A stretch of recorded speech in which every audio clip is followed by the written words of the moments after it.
Doa bukan kata-kata. Doa relasi. Dalam relasi yang baik, orang berkata-kata dengan ringan. Dan kekuatan terbesar dari doa bukan pada waktu saudara menangis. Bukan pada waktu saudara berteriak. Kekuatan terbesar dari doa adalah saat dimana dengan sadar kita bilang, Tuhan ini beban saya. Tuhan yang ambil. Jadilah kepadaku menurut kehendak. Aku berkata kepadamu, kasihilah musuhmu, berbuatlah baik bagi yang membencimu, mintalah berkat bagi yang mengutuk, berdoa bagi yang mencacimu. Kalau pipi kirimu ditampar, berikan juga pipi kanan. Aku yang memilih kalian. Mari berdoa, ya Tuhan Allah, sekarang tiba waktunya kami mau belajar sesuatu dari firman Tuhan. Seperti tanah, biarlah kami menjadi tanah yang baik. Biar kami seperti tanah yang subur. Supaya ketika benih firman-Mu ditaburkan, akan bertumbuh dan berbuah di dalam hidup kami. Kami minta biarlah suara-Mu berkuasa di dalam kami. Untuk mengubahkan kami. Untuk menolong kami mensiasati hidup kami. Tuhan berkati sekalian kami termasuk hamba-Mu yang akan menjadi saluran berkat firman hari ini. Diberkatilah kami semua di dalam nama Tuhan Yesus. Terpujilah nama-Mu di dalam nama Yesus. Firman yang hidup itu kami berdoa. Amin. Mari silakan duduk semuanya, Bapak Ibu Saudara-saudara. Dalam sukacita kita hari ini, saya ajak kita untuk belajar lagi. Belajar kembali dari satu bagian pembacaan Alkitab menurut surat Efesus pasal 6. Efesus 6 ayat 10 sampai ayat yang ke-20. Efesus 6 ayat 10 sampai ayat yang ke-20, perlengkapan rohani. Akhirnya, hendaklah kamu kuat di dalam Tuhan, di dalam kekuatan kuasanya. Kenakanlah seluruh perlengkapan senjata Allah supaya kamu dapat bertahan melawan tipu muslihat iblis. Karena perjuangan kita bukanlah melawan darah dan daging, tetapi melawan pemerintah-pemerintah, melawan penguasa-penguasa, melawan penghulu-penghulu dunia yang gelap ini, melawan roh-roh jahat di udara. Sebab itu, ambillah seluruh perlengkapan senjata Allah supaya kamu dapat bertahan mengadakan perlawanan pada hari yang jahat itu dan tetap berdiri sesudah kamu menyelesaikan segala sesuatu. Jadi berdirilah tegap, berikat pinggangkan kebenaran dan berbaju sirahkan keadilan. Kakimu berkasutkan kerelaan untuk memberitakan Injil damai sejahtera. Dalam segala keadaan pergunakanlah perisai iman. Sebab dengan perisai itu kamu akan dapat memadamkan semua panah api dari si jahat. Dan terimalah ketopong keselamatan dan pedang roh, yaitu firman Allah. Dalam segala doa dan permohonan, berdoalah setiap waktu di dalam roh dan berjaga-jagalah di dalam doamu itu dengan permohonan yang tak putus-putusnya untuk segala orang kudus, juga untuk aku, supaya kepada aku, jika aku membuka mulutku, dikaruniakan perkataan yang benar, agar dengan keberanian aku memberitakan rahasia Injil yang kulayani sebagai utusan yang dipenjarakan. Berdoalah supaya dengan keberanian aku menyatakannya sebagaimana seharusnya aku berbicara, demikian firman Tuhan.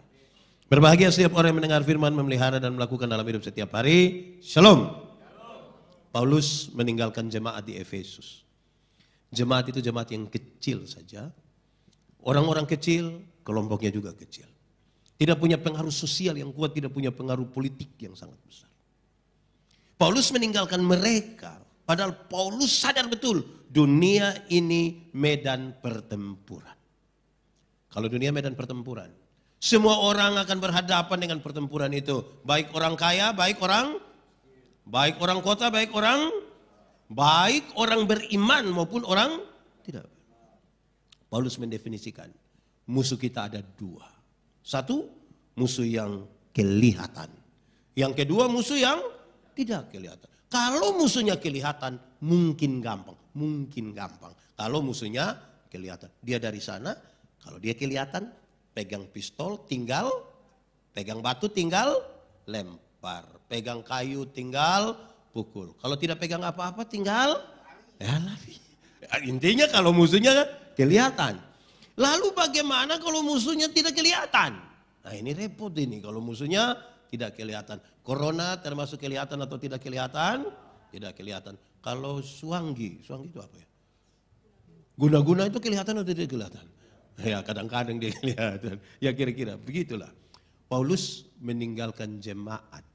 Dia kemana sebenarnya? Masuk penjara. Masuk penjara. Dia masuk penjara karena melakukan sebuah kejahatan serius? Tidak. Bikin kejahatan sampai masuk penjara? Tidak. Dia masuk penjara karena coba-coba percaya kepada Tuhan Yesus dan mau mengabarkan Injil Yesus Kristus. Itu membuat dia masuk penjara. Sebuah kenyataan yang sangat sulit diterima oleh banyak orang Kristen. Banyak orang Kristen pikir kalau percaya Tuhan Yesus itu aman, bebas masalah, percaya Yesus jalan tol, percaya Yesus kalau sakit sedikit tinggal begini terus bilang dalam nama Yesus. Banyak orang percaya pikir kalau percaya Yesus itu pagi-pagi ada petugas koperasi datang tagih, Tuhan Yesus kasih keliru dia. Jadi dari harusnya di rumah ini dia ke rumah, banyak orang pikir begitu. Paulus coba-coba percaya Tuhan Yesus, masuk penjara. Saya mau tanya kita, saudara percaya Tuhan Yesus, amin? Sudah siap? Masuk penjara. Nah ini juga repot juga ini. Nah saudara-saudara, sekarang ketika dia ada di penjara itulah. Dia melihat ini serdadu-serdadu pakai pakaian itu, dia coba nasihati jemaat supaya mereka tetap bertahan. Di tengah-tengah dunia yang berat itu dari perlengkapan dari tentara itu. Satu, dia kasih tahu begini, pakailah ikat pinggang yang namanya kebenaran.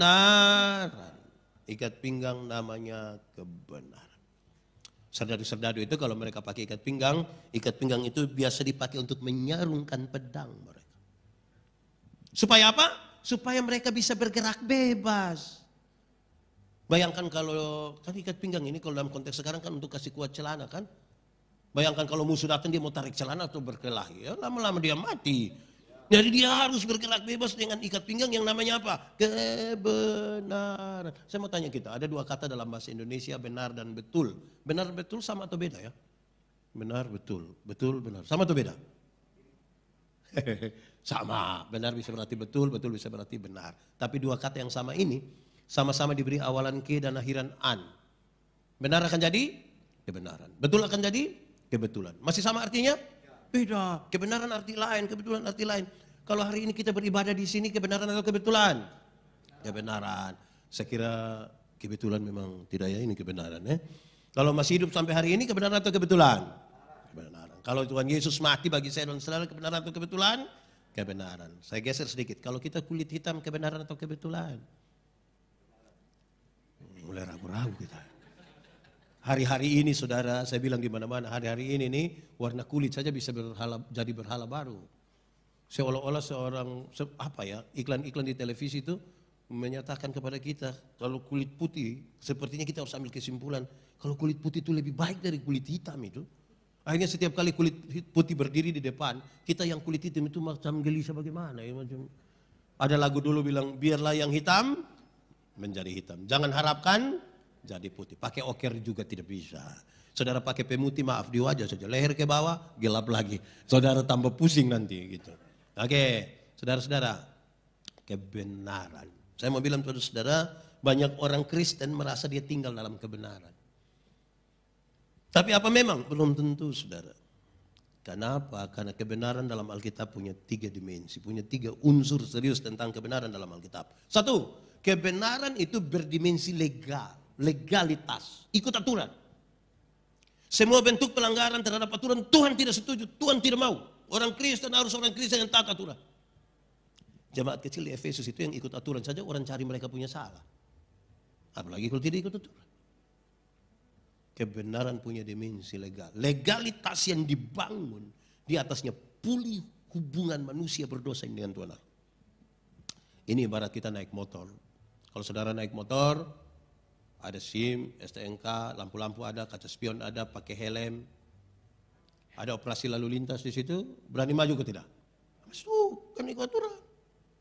Coba kalau tidak ada SIM, lampu-lampu tidak ada, tidak pakai helm, kaca spion tidak ada operasi berani pergi? Kenapa tidak berani pergi? Kan kita punya om polisi kan? Ikut aturan. Ikut aturan. Saudara kalau pakai helm, ada SIM, ada STNK, ada operasi lalu lintas, masuk. Sampai di situ polisi tidak tanya, saudara putar kembali. Terus dia bilang, kenapa kau putar kembali? Pak, tolong tilang saya dulu. Ikut aturan. Persoalan kita adalah kita tidak mau ikut aturan. Orang lebih memilih jalan-jalan tidak ikut aturan. Sekarang dia kasih nasihat jemaat-jemaat. Kamu mesti pakai ikat pinggang. Kekuatanmu ada pada kekuatan ikut aturan itu. Kalau mau hidup dalam kebenaran. Kedua, kebenaran dalam Alkitab itu berdimensi moral. Moralitas. Kebenaran itu punya moral. Moralitas itu apa? Kesatuan antara pikiran, perkataan, perbuatan. Moralnya di situ. Tadi pagi di ibadah pertama saya khotbah tentang tindakan saya kasih tahu. Ingat, tidak semua yang kelihatan baik dibangun di atas motivasi yang benar. Makanya Paulus bilang ingat, apapun yang kamu perbuat, perbuatlah dengan segenap hatimu seperti untuk dan bukan untuk. Saya pakai contoh, ingat tidak semua senyum tulus. Kita datang, selom, kita lewat bersama. Kelihatan. Saya pakai contoh tadi, saya berkhotbah di bank-bank di Indonesia banyak ini. Saya bilang ibu-ibu yang kerja di bank itu cantik-cantik semua. Mau lihat jauh, lihat dekat tetap cantik. Pakai pakaian bagus-bagus lagi. Kerja di ruangan yang tertata rapi lagi, ber-AC. Kita pergi ke bank macam tidak mau pulang-pulang. Macam mau lihat-lihat terus begini. Naik tangga terakhir dengan santun sekali mereka bilang, selamat pagi, ada yang bisa kami bantu? Terus saya tanya orang, ibu-ibu, siapa yang di rumah ketika bangun pagi lihat suami pas bangun, lantas dia bilang, selamat pagi, ada yang bisa kami bantu? Itu aneh itu. Jadi yang kelihatan baik harus punya dasar yang benar. Harus. Kesatuan pikiran, perkataan, perbuatan. Kenapa? Karena ada orang pikir lain, omong lain, buat lain. Hasilnya kelainan. Yang saudara lihat orang kelainan itu karena tidak sinkron antara apa yang dipikirkan, apa yang diucapkan, apa yang dilakukan. Kebenaran punya dimensi itu.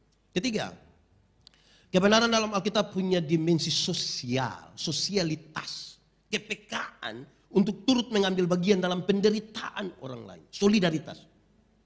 Kenapa kita diselamatkan? Karena Tuhan solidar dengan kita. Dia sayang kita, dia peduli dengan kita.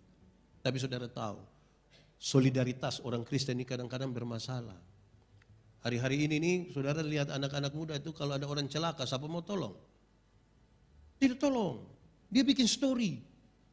Ada orang celaka, dia bilang, "Hi guys." Ada yang kenal guys ini. Habis story guys mati. Soal sosial. Saya suka pakai contoh ini saudara-saudara. Siapa pernah tawar barang di swalayan? Ada di sini yang pernah tawar barang di swalayan?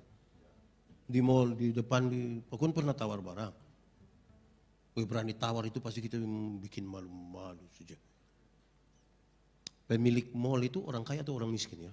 Kaya. Beli di orang kaya kita tidak tawar. 99.900 ambil 100.000 kasih. Mereka kasih kembali permen satu, kau dapat saja, jangan ukur saya. Tapi kalau pagi-pagi ada nenek-nenek jual sayur. Ini nenek-nenek susah sekali. Itu tawar atau tidak? Tawar. Itu tawar itu mengerikan. Padahal ini nenek ini mungkin bulan jual sayur sudah mati dia. Kita punya tawar itu menarik. Nenek, yuk sayur berapa? 3.000 ibu. Terus dia bilang, 3.000? Bisa 9.000 kan?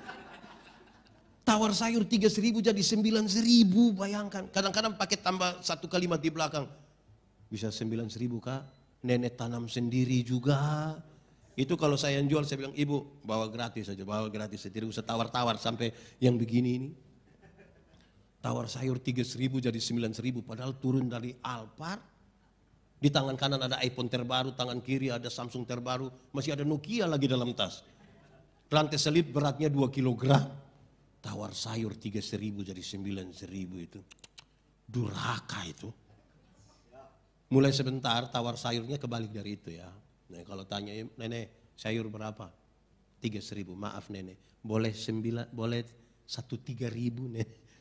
3.000 jadi 1 3.000 berani? Weh, kalau itu sampai jadi hanya 3 kemungkinan. Pertama itu orang punya sosialitas yang kuat sekali, pantas dipuji, pantas ditiru. Kedua mungkin makam puji dia itu. Atau ketiga mungkin gila juga dia itu. Yang kita menentukan kita ada di bagian mana. Tapi itulah kebenaran. Moral, legal, dan sosial. Pakai itu untuk hidup. Untuk hidup. Untuk jemaat yang kecil ini. Di kalangan orang-orang yang tidak punya pengaruh sosial dan politik yang kuat. Yang dicari-cari kesalahannya. Dia kasih tahu. Pakai ikat pinggang yang namanya apa? Kebenaran. Ikat pinggang habis dia bilang begini. pakailah baju zirah, pakailah baju perang, baju tentara, baju seragam itu. Yang namanya keadilan. Dia ingin menjelaskan. Kebenaran dan keadilan tidak boleh berpisah, tidak boleh. Di mana kebenaran ada, keadilan mesti ada di situ. Seperti satu mata uang, ada sisi yang lain namanya kebenaran, tetapi sisi lain namanya keadilan. Tidak boleh terpisahkan. Keadilan dipakai untuk apa? Keadilan dipakai untuk apa? Keadilan dipakai supaya tuduhan yang dituduhkan kepadamu itu menjadi palsu. Saya pakai contoh. Saya kalau kasih 100.000 ke saya punya papa, adil kalau saya kasih 100.000 di saya punya mertua. Supaya apa? Supaya ketika istri saya lihat saya kasih 100.000 di papa saya, terus dia marah, kamu ambil uang kasih kau punya papa. Tanpa saya membantah, dia punya papa yang bilang, jangan marah, dia juga kasih saya 100.000. Tuduhan menjadi palsu. Kenapa? Ini jemaat kecil. Mereka ibadah, orang tuduh-tuduh mereka. Dengar mereka menyanyi macam tadi, manusia menyanyi pakai roh apa itu? Dia bilang jangan bantah. Lakukanlah dengan adil. Tidak usah bantah. Tidak usah berbalas-balas dengan mereka. Tidak usah. Lakukanlah dengan adil. Keadilan itu tidak sekedar berbagi merata. Keadilan bukan sekedar itu. Ada satu roti kita 4 orang dibagi 4, tidak sekedar itu. Keadilan itu berarti banyak. Salah satunya, kalau ada orang rajin, dia dapat lebih banyak dari pemalas, adil. Itu adil. Keadilan itu berarti kalau kamu menuntut hak, jangan lupa jalankan kewajiban. Itu adil. Kadang-kadang hak yang kita tuntut, kewajiban kita tidak jalankan. Keadilan itu kalau kita berdoa minta berkat-berkat jasmani, jangan lupa minta juga berkat rohani. Itu adil. Saudara pernah alami kok tidak orang bicara saudara punya nama. Orang bicara menjelek-jelekan saudara. Padahal yang mereka omong itu tidak benar. Marah kita. Beberapa orang suka muat itu di media sosial. Kalau tidak tahu tentang saya, jangan bicara macam tahu-tahu. Karena setan paling suka orang yang tidak tahu tapi bicara macam tahu. Tidak usah begitu. Kalau Anda merasa tidak adil, merasa dituduh, lakukanlah sesuatu dengan adil. Itu cukup. Keadilan yang saya ingin tegaskan di sini, ingat, kita sudah banyak minta berkat jasmani, jangan lupa minta berkat rohani dari Tuhan. Karena semua yang jasmani itu pasti akan selesai. Pasti akan ada waktu. Beredar di banyak grup WA bilang begini, ingat, kalau sudah 50 tahun, cantik atau tidak cantik sudah tidak penting. Karena tidak lagi bisa disembunyikan di balik lipstik dan bedak. Umur 20-30 tahun tuh kita rasa ini pipi ini kinclong betul, mantap. 50 meleleh ini pipi ini. Dia sudah mau perawatan. Saya punya teman, kami masih SMA, dia tato Guns and Roses yang itu ada pangku kaki sambil melukis itu. Gagah, kulit bagus, tinta bagus, kontrasnya dapat, mantap. Itu 17 tahun. Waktu dia umur 43 tahun dia sakit dan kami pergi lihat dia tuh. Saya juga sedih lah, saya sedih betul. Karena itu tato bukan lagi seperti orang pangku kaki, seperti orang menyembah itu dia.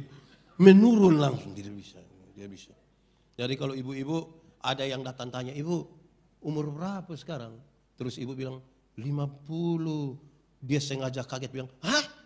50? Macam baru 35. Jangan percaya.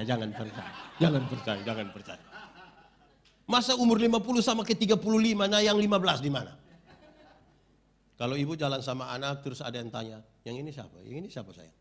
Ini anak perempuan saya yang pertama. Dia sengaja kaget. Anak perempuan? Macam kakak adik. Jangan percaya. Kalau ibu sama anak macam kakak adik, itu hanya 2 kemungkinan.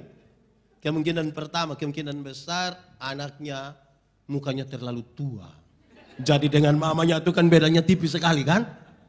Atau kemungkinan yang kedua, mamanya menikah terlalu muda.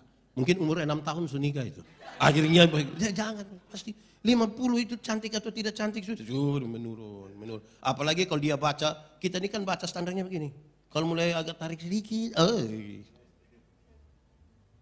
di umur 60 tahun, Ada jabatan atau tidak ada jabatan sama saja. Sudah pensiun itu. ASN, TNI, Polri, perusahaan rata-rata kan pensiun usia 60 kan. Yang kelihatan tuh ASN, TNI, Polri kalau masih aktif itu kita datang orang bisa bilang, siap, laksanakan, lanjutkan, hur. Nah, itu aktif. Sudah pensiun mau ambil tas pen itu. Anak-anak kecil yang baru honor 3 bulan lihat kita dari jauh baru dia bilang, oi tua, ada aman kok tua. Wah, itu sakit hati kita itu. Umur 70 tahun, rumah besar atau rumah kecil sama saja.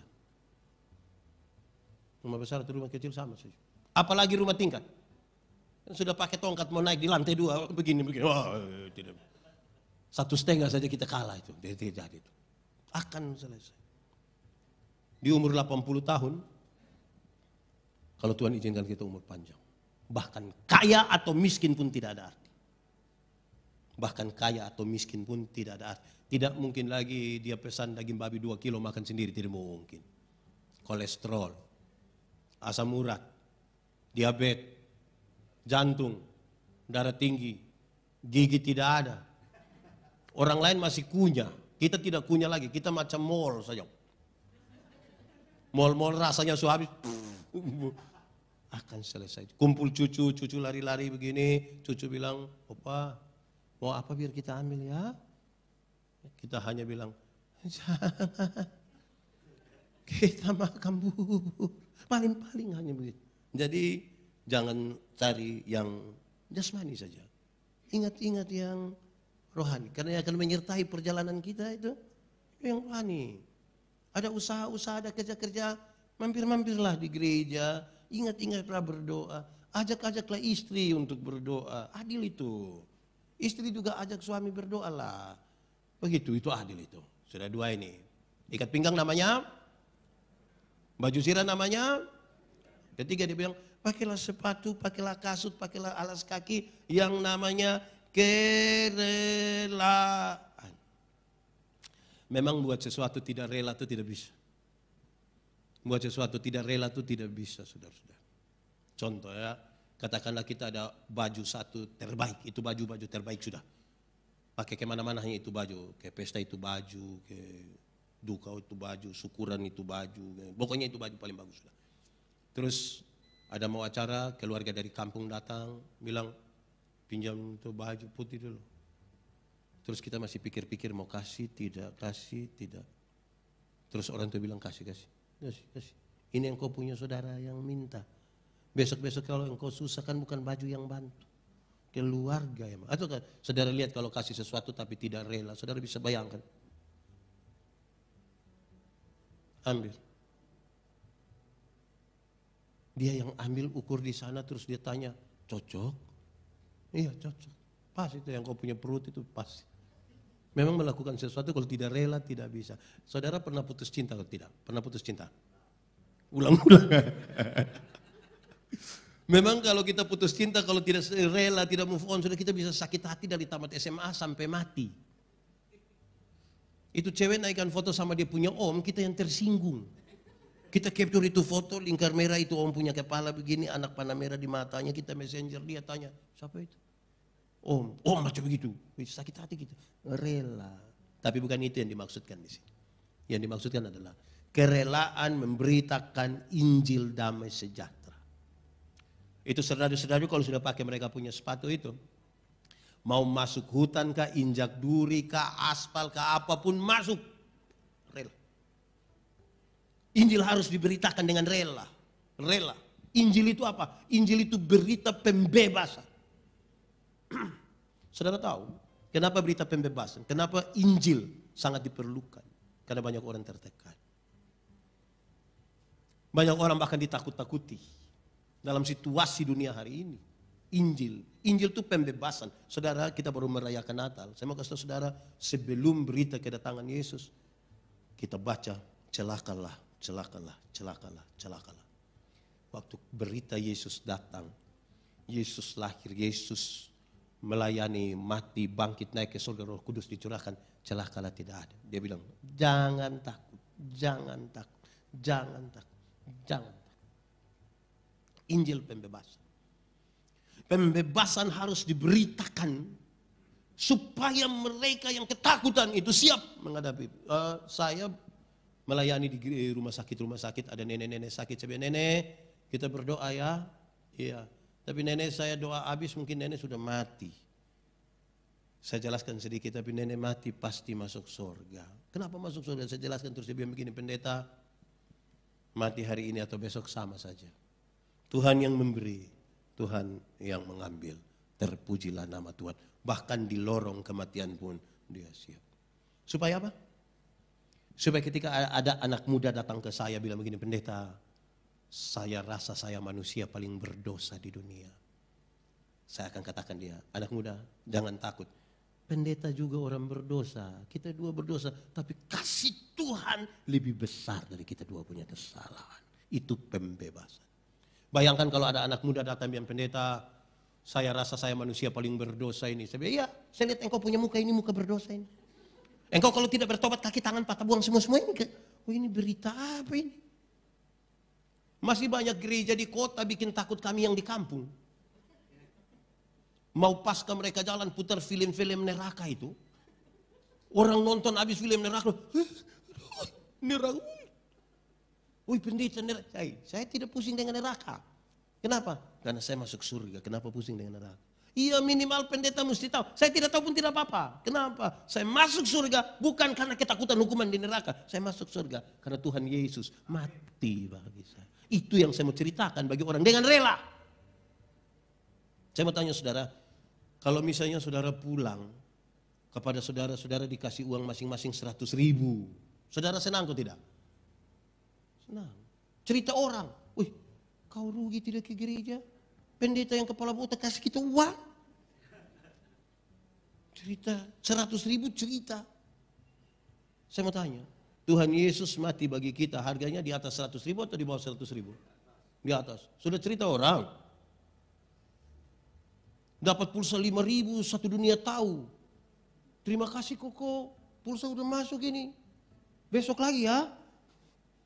5.000 satu dunia tahu. Yesus mati bagi kita, mulut kita terkunci untuk mengatakan sesuatu. Mulut kita terkunci, tidak mau mengatakan apa-apa. Ini yang dia bilang, beritakanlah dengan rela. Tuhan datang ke dunia, dia tidak tanya ada berapa gereja saudara bangun. Dia bertanya, ada berapa jiwa yang saudara bawa datang dia kepada Tuhan. Ada berapa jiwa. Saudara tahu, ada satu waktu Tuhan Yesus pergi ke Gerasa, setelah kasih makan 5.000 orang, dia pergi ke Gerasa, berjumpa dengan satu orang yang kerasukan legion. Berarti ada roh jahat, kira-kira 6.000 roh jahat itu orang punya otak. Kita punya suami satu roh jahat, dia punya otak saja kita pusing. Ini 6.000. Ini orang sangat jahat, bukan saja bagi orang lain, bagi dirinya juga dia pukul-pukul dengan batu. Roh-roh jahat itu melihat Yesus, dia orang bilang, Yesus anak Allah yang hidup, apa urusanmu dengan kami? Rupa-rupanya roh jahat juga kenal nama Yesus kan? Berarti kalau pendeta baru kenal nama Yesus belum beda dengan roh jahat itu. Kita mesti lebih sedikit. Terus di daerah itu menurut penginjil Markus, di daerah itu ada orang menjaga babi kira-kira berapa ekor? 2.000 ekor. Roh jahat itu meminta supaya dimasuk ke babi-babi itu. Tuhan Yesus biarkan, matilah 2.000 ekor babi. Orang kampung datang usir Tuhan Yesus dari situ. Saudara, apakah Tuhan Yesus tega melihat orang kehilangan pekerjaan? Jawabannya tidak. Lalu kenapa dia biarkan? Kenapa dia biarkan? Ada 2.000 ekor babi mati dan orang kehilangan pekerjaan. Jawabannya adalah, dalam struktur budaya Yahudi babi itu haram. Tapi yang haram ini orang masih bisa pelihara sampai 2.000 ekor untuk memberi jawab terhadap kebutuhan daging di Roma. Masih 2.000. Sementara ada satu jiwa yang hampir binasa, mereka biarkan. Itu yang Tuhan Yesus marah. Alangkah lebih baiknya ada 2.000 ekor babi mati daripada ada satu jiwa binasa. Sekarang coba hitung, kalau babi satu ekor harga 2 juta, 2.000 ekor berapa? 2.000 kali 2 juta berapa? Banyak, 4 miliar. 4 miliar rupiah harga satu orang gila waktu itu. Bayangkan, betapa pedulinya Tuhan Yesus dengan satu jiwa itu. Siapakah orang gila itu? Ya orang gila itu ya kemungkinan besar suami kita. Karena ibu-ibu kadang-kadang datang gereja sendiri, pendeta tanya, ibu kok sendiri? Suami di mana? Ih, tahu sendiri.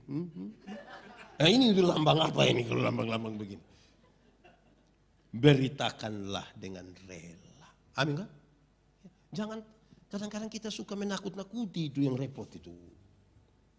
Ini saya mau tanya ibu-ibu dulu. Ibu-ibu kalau kasih makan anak-anak umur 1,5 tahun itu gampang atau tidak ya? Susah.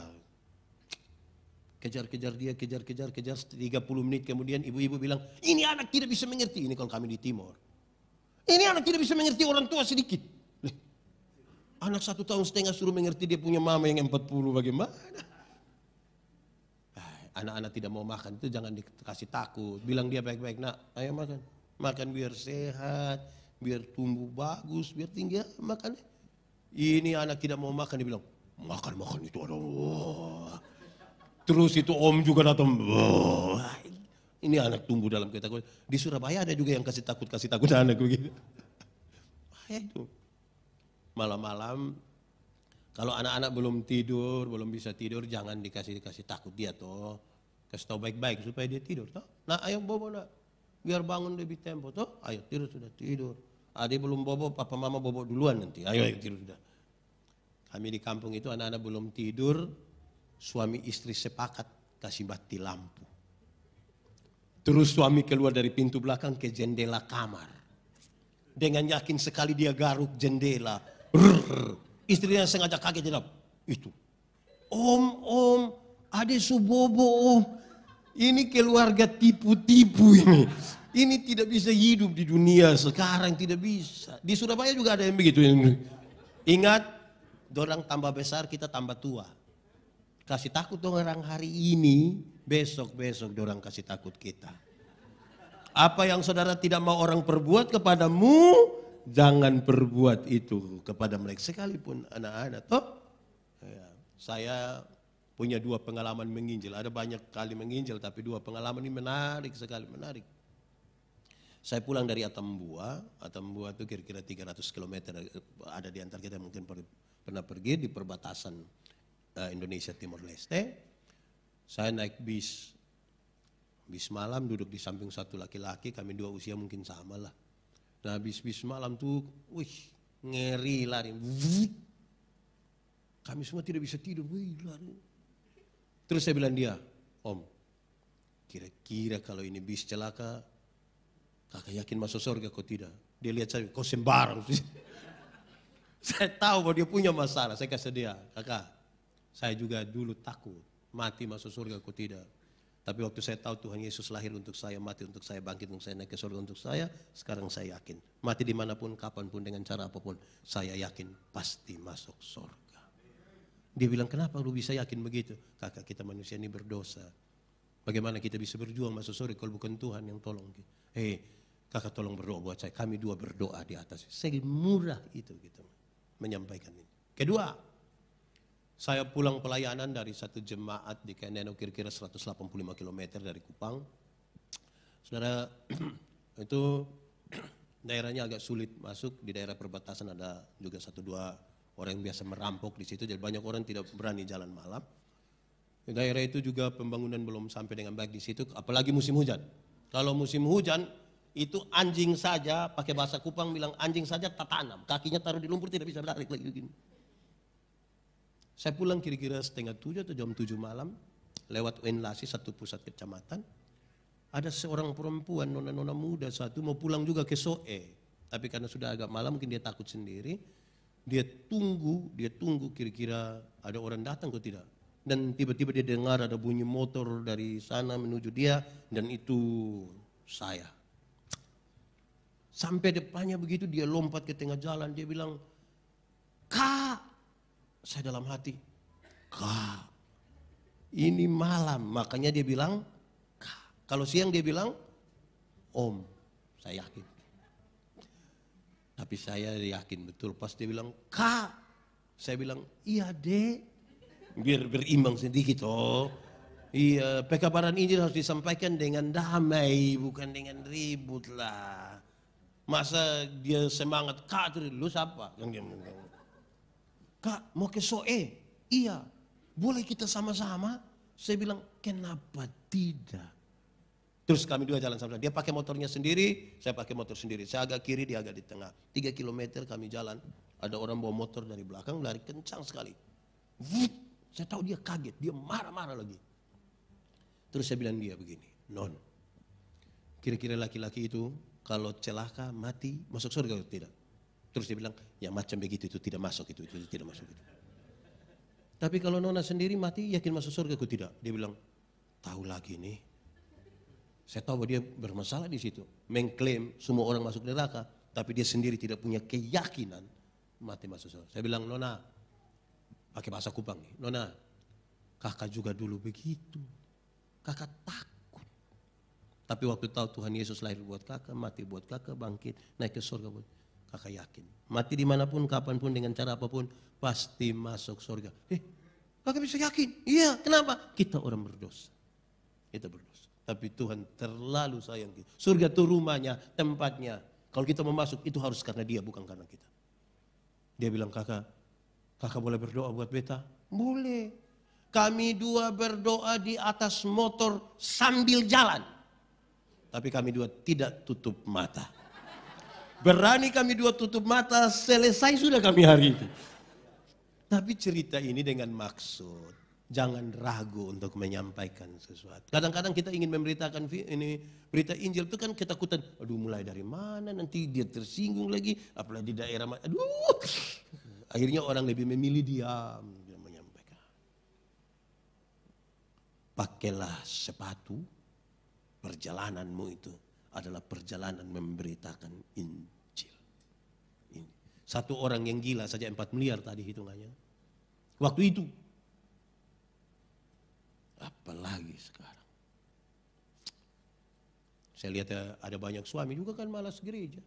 Dulu waktu masih pacaran rajin jemput pacarnya bawa ke gereja.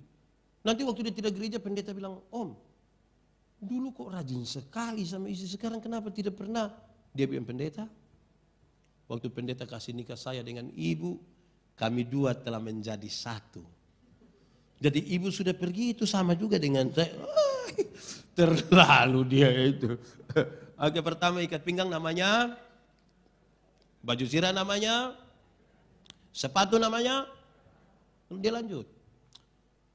Pakailah perisai yang namanya iman. Perisai namanya?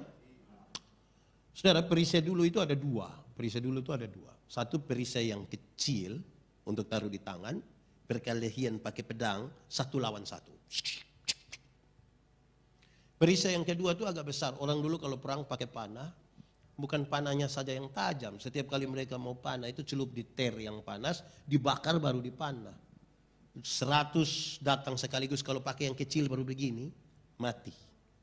Harus pakai yang seperti tudung saji itu, jadi dia bisa lindungi dia. Nah, itu yang dimaksudkan. Pakailah perisai yang namanya apa? Iman. Kenapa?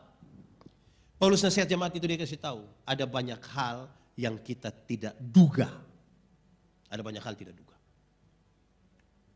Karena itu harus pakai iman. Kalau kita tidak pakai iman, masalah nanti. Saudara, kadang-kadang kita ini hari ini bisa bersama-sama. Pagi-pagi bangun, buka WhatsApp, ada yang bilang, nah dia sudah pergi. Kemana? Solo. Artinya banyak hal kita tidak duga bisa saja terjadi. Kalau tidak pakai iman, tidak bisa. Kita masuk 2024 dengan banyak sekali harapan, banyak sekali impian, banyak sekali rencana. Dalam perjalanannya ada hal yang kita tidak duga. Dengan istri masih main-main, cerita-cerita, ketawa-ketawa. Kan kadang-kadang bangun tidur kan dia bisa bilang, halo Shalom, selamat pagi, apa kabar semuanya, sehat-sehat, cantik-cantik. Itu kalau dia ada baik. Kan kita tidak duga kalau besok entah karena efek vaksin atau apa, bangun pagi dia hanya begini. Ibu, kenapa tidak seperti yang kemarin? Kalau tidak pakai iman, nah dia bilang, segala sesuatu pakai iman. Nah, saya jelaskan sedikit soal iman. Pengertian iman dalam Alkitab itu ringan sekali. Iman adalah dasar, fondasi dari yang kita harapkan dan bukti dari yang kita tidak pernah lihat. Mari kita dengar ini. Dasar, fondasi. Teori tentang fondasi itu gampang saja. Fondasi kuat, bangunan kuat. Fondasi miring, bangunan miring. Teorinya yang begitu. Fondasi kuat, bangunan kuat, fondasi miring, bangunan miring. Itu pertama. Fondasi dari apa? Fondasi dari apa yang saudara harapkan. Dari cita-cita, idealisme masa depan, visi. Saudara mau jadi orang terkaya di Indonesia, silakan. Saudara mau jadi gubernur Jawa Timur, silakan. Yang ibu-ibu, yang nona-nona mau jadi wanita tercantik siapa ya? RW, silakan. Yang jadi soal adalah saudara membangun itu di atas fondasi apa? Itu soal. Karena orang yang tidak beriman pun kepingin jadi paling kaya di Indonesia, kepingin jadi gubernur Jawa Timur, kepingin jadi wanita tercantik RW. Yang membedakan kita adalah fondasi apa yang memang. Kedua bukti. Bukti dari apa?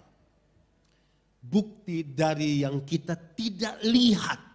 Bukti dari yang kita tidak lihat. Bagaimana menjelaskannya?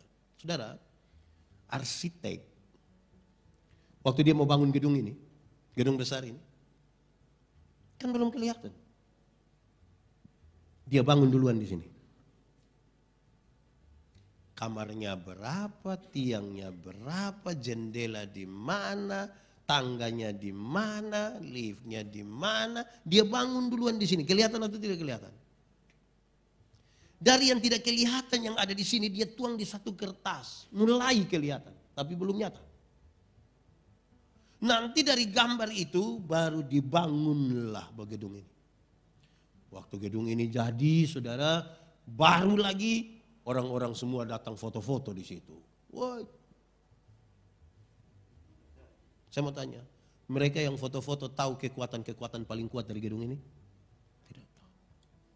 Siapa yang tahu? Yang gambar dan yang mengerjakan itu. Karena itu dia bilang segala sesuatu harus pakai iman. Itu kekuatan. Orang lain tidak tahu. Yang gambar yang tahu. Alkitab dengan bijak sekali mengatakan, tetapi kamu adalah gambar dan rupa. Dia menggambar kita. Dia memberikan kepada kita otoritas yang sangat kuat. Bangunlah dengan itu. Bangunlah dengan itu. Sudah 4. Saya juga tidak mau kasih tahu ada berapa. 4 dulu. Ikat pinggang namanya baju sirah keadilan. Sepatu perisai, pakailah ketopong yang namanya keselamatan. Ketopong, helm, pelindung kepala, masker. Tapi bukan bengkoang. Ini masker yang pakai apa itu? Plat baja itu. Untuk melindungi kepala. Yang namanya apa? Keselamatan. Dia tahu banyak persoalan. Dia tahu bahwa hidup antara mati atau hidup terus. Tapi dia nasihat jemaat. Kamu jangan takut. Kalau kamu masih berdiri hingga hari ini. Itu karena apa? Keselamatan yang Tuhan berikan bagi kamu. Dia punya perkara iman sekali. Saudara, kalau ada kendaraan jalan dari sini ke Malang, celaka, tinggal 2 orang yang selamat. 1 orang beriman, 1 orang tidak beriman. Yang beriman akan bilang begini, untung Tuhan saya selamat. Untung Tuhan. Yang tidak beriman akan bilang, untung tadi saya lompat cepat-cepat. Di satu peristiwa yang sama, cara pandang orang bisa berbeda. Yang itu dia bilang, kalau engkau masih selamat hingga hari ini, ingat keselamatan yang Tuhan berikan. Kepalamu terlindungi. Kalau engkau masuk surga dan selamat kekal hingga kekal, kenapa? Keselamatan yang Tuhan berikan. Pakai itu supaya dimanapun engkau berdiri, engkau ingat sekali. Engkau ada seperti hari ini, itu karena keselamatan yang Tuhan berikan. Amin. 5 itu. 1 apa? Ikat pinggang, baju sirah, sepatu, perisai, ketopong. 5 hal yang disampaikan di awal, 5 alat yang dikasih tahu pertama, itu kelengkapan bertahan. Kelengkapan bertahan. Saudara kalau nonton sepak bola lebih suka mana? Real Madrid, Barcelona? Real apa Barca? Barca atau Real kira-kira saudara? Ya saudara mau suka apapun saya mau kasih tahu. Kalau Barcelona misalnya hebat-hebat itu, kalau dia hanya bertahan saja, itu lawan NTT juga nanti kalah dia. Ya, dia harus menyerang untuk memenangkan pertarungan. Tidak mungkin hanya bertahan. Bagaimana menyerang dan mendapatkan kemenangan? Paulus nasihat jemaat. Ada 2 senjata yang harus engkau pakai. Senjata pertama, dan tadi perlengkapan bertahan yang 5 itu. Sekarang ada 2 senjata dia kasih tahu. 1, senjata pertama adalah firman.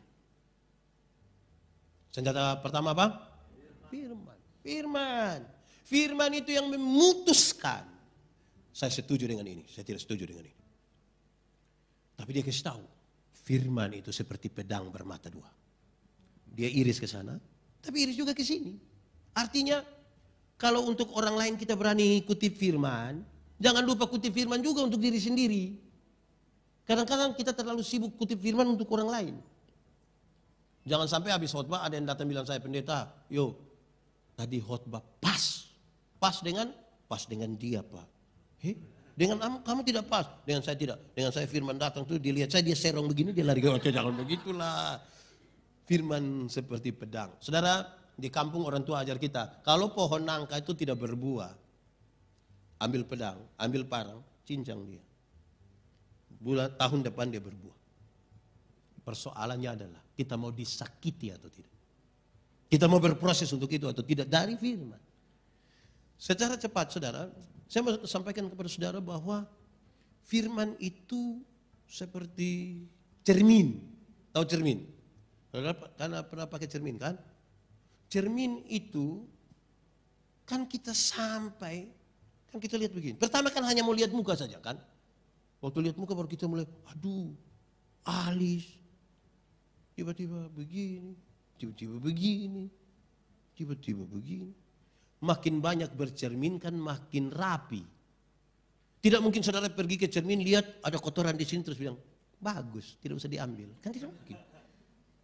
Bercermin dengan maksud lihat yang miring-miring di mana, kurang-kurang di mana kan. Makin banyak bercermin kan makin baik. Gitu, firman dia punya nama. Nah saudara, tapi dengar baik-baik. Firman itu saya jelaskan cepat-cepat 2 menit. Alkitab itu punya kronologi. Supaya kita jangan salah baca firman. Penciptaan, kejatuhan manusia dalam dosa, rencana penyelamatan Allah, kedatangan Yesus Kristus, janji untuk hidup yang kekal. Siapa yang baca firman harus baca di dalam konteks ini. Supaya dia tahu kenapa. Karena kadang-kadang kita temukan ada yang beda-beda. Sepertinya ini kok. Nah itu harus dimengerti dalam konteks ini. Dalam konteks ini. Kronologi. Ada ayat bilang, celakalah kamu yang bangun pagi-pagi dan minum minuman keras. Ada ayat yang bilang, tambahkanlah untuk membantu pencernaan. Kalau kita tidak baca dalam konteks ini, lama-lama tergantung siapa yang omong. Kalau dia suka minum pasti dia bilang, kok ada bilang tambahkan? Kalau dia tidak suka minum dia bilang, celaka. Akhirnya kita berkhotbah menurut kemauan kita, bukan menurut kemauan firman, kemauan Tuhan. Itu kronologi. Yang kedua isi. Alkitab ini berisi informasi dan ajaran. Informasi, ajaran. Abraham pernah menipu atau tidak? Pernah. Waktu mau masuk tempat itu dia bilang istrinya, nanti kalau ada orang tanya, kasih tahu bukan istri, kasih tahu saudara. Itu tipu atau tidak? Tipu. Informasi. Jangan bilang, lihat Abraham yang bapak segala orang percaya saja. Tipu. Apalagi. Atau ada yang bilang, ternyata Pak, tipu untuk kebaikan itu juga boleh. Tidak. Tipu itu tipu. Informasi. Ya. Ini murid Tuhan Yesus ada berapa? 12. Informasi. Nanti kalau mau diambil pelayan-pelayan Tuhan di sini 13 orang, tidak apa-apa. Jangan sampai pas terpilih 13 mau pelayanan terus separuh bilang begini, Tuhan Yesus saja 12. Engkau kok 13 lebih dari Tuhan Yesus. Nah ini repot ini. Nah, Salomo punya istri 700. Tambah gundik 300. Berapa semua itu? 1000. Saya yakin nama separuh dia tidak kenal. Saya yakin. 1000 orang. Kita begini, saya mungkin tidak hafal kita satu-satu. Hafalnya 1000. Mungkin sudah lewat baru dia pakai bahasa Kupang, dia panggil, woi, lu nama siapa lagi? Kalau satu hari dia dengan satu orang dari istri-istrinya, dia butuh kurang lebih 3 tahun baru putar kembali sampai istri pertama. Itu dia sampai pemilu berikut itu. Itu perempuan cantik-cantik semua lah. anak-anak para raja. Salah satunya putri Firaun. Cantik-cantik semua. Tidak sama seperti gadis-gadis dari enggak, cantik-cantik semua. Saudara, informasi. Jangan tanggal ada mau kawin 2 dia bilang, kenapa Salomo saja bisa 700? Saya baru mau 2 kamu marah-marah lagi ibu. Ini jadi memang kadang-kadang informasi kalau kita pakai dalam gereja bikin rusak ini gereja. Ajarannya jelas, hendaklah, janganlah. Tuhan Yesus simpulkan dia di dalam kasih, lakukanlah itu. Aman itu. Firman.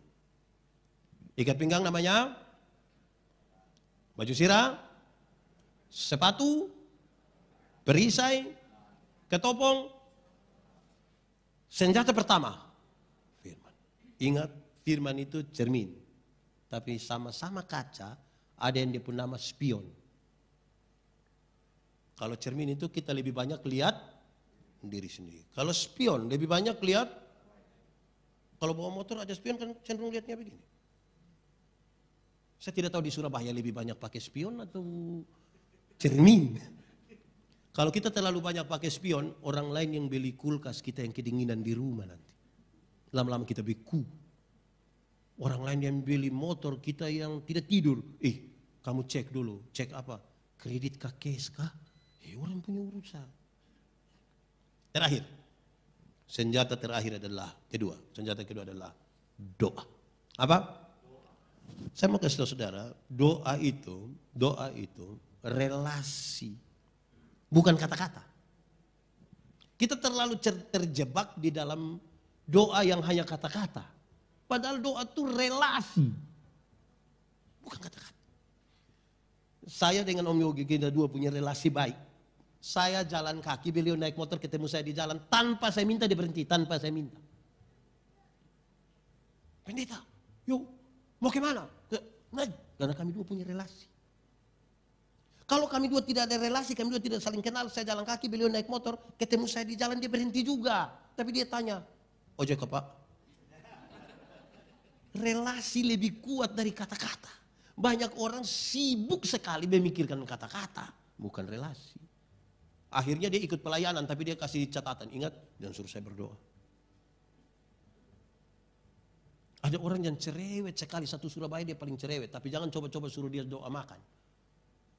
Om, sebentar doa, kok sembarang saja kira. Karena yang dia pikirkan kata-kata. Belum lagi ada pendeta di situ, dia di perasaan, masuk gitu doa. Doa relasi. Kenapa? Saudara bisa berkata-kata dengan orang yang saudara tidak kenal. Pernah aku tidak saudara telepon begitu, terus ada satu orang bilang begini, nomor yang Anda tuju tidak dapat dihubungi. Pernah saudara alami itu? Suara perempuan atau laki-laki? Perempuan. Itu dia asal Madura. Bahkan mesin saja bicara dengan kita. Kita mau masuk mall, tiba-tiba itu perempuan lagi. Tempelkan kartu Anda. Pas kita tempel dia cepat-cepat bilang, terima kasih. Bahkan mesin saja bicara dengan kita. Doa bukan kata-kata. Doa relasi. Dalam relasi yang baik, orang berkata-kata dengan ringan. Dan kekuatan terbesar dari doa bukan pada waktu saudara menangis. Bukan pada waktu saudara berteriak. Kekuatan terbesar dari doa adalah saat dimana dengan sadar kita bilang, Tuhan ini beban saya, Tuhan yang ambil. Jadilah kepadaku menurut kehendak. Kita kadang-kadang sungguh-sungguh berteriak, sungguh-sungguh menangis, tapi tidak sungguh-sungguh menyerahkan beban untuk Tuhan atur. Kekuatan ada di situ. Amin kok? Oke, kita akhiri. Ikat pinggang namanya. Baju sirah. Sepatu. Perisai, ketopong, senjata pertama, senjata kedua, terkoneksi antara apa yang kita pikirkan, apa yang kita imani, apa yang kita lakukan. Masa hidup tidak baik. Mati hidup Tuhan yang atur, amin. Itu soal iman. Yang iman kasih tahu otak. Otak, tahu kok tidak? Tidak tahu, kasih tahu dulu. Otak, mati hidup Tuhan yang atur. Jadi, otak, kau tolong kasih tahu, kau punya kaki, Supaya kalau ada trek lewat begitu, kaki jangan lompat ke tengah jalan. Aman tuh? Terkoneksi semua. Kemarin saya bilang, ada masa depan dalam tangan Tuhan. Amin. Amin. Tuhan menyiapkan masa depan bagi anak-anakmu. Amin. Koma. Tapi yang antar itu anaknya sekolah, bukan Tuhan yang antar. Siapa yang antar? Orang tua yang antar. Atau siapa yang di Surabaya dia terlalu sibuk, pagi-pagi dia berdoa, Tuhan saya sibuk Tuhan, jadi Tuhan tolong jemput anak-anak. Tuhan yang jemput, pulang kita menangis. Jadi yang bagian kita maksimalkan, kerjakan. Selebihnya itu bagian Tuhan. Mari kita berdoa. Tuhan terima kasih. Kami sangat rindu supaya firman-Mu jadi pelita bagi kaki kami, terang bagi jalan kami. Biar kami mensiasati hidup dengan baik, berkenan kepadamu. Seluruh perlengkapan rohani yang Tuhan mau kami pakai, kami mau Tuhan yang pakaikan itu, dan Tuhan yang kawal kami dalam perjalanan hidup kami. Terpujilah nama-Mu, di dalam nama Yesus kami berdoa. Amin. Aku berkata kepadamu, kasihilah musuhmu, berbuatlah baik bagi yang membencimu, mintalah berkat bagi yang mengutuk, berdoa bagi yang mencacimu. Kalau pipi kirimu ditampar, berikan juga pipi kanan. Aku yang memilih kalian.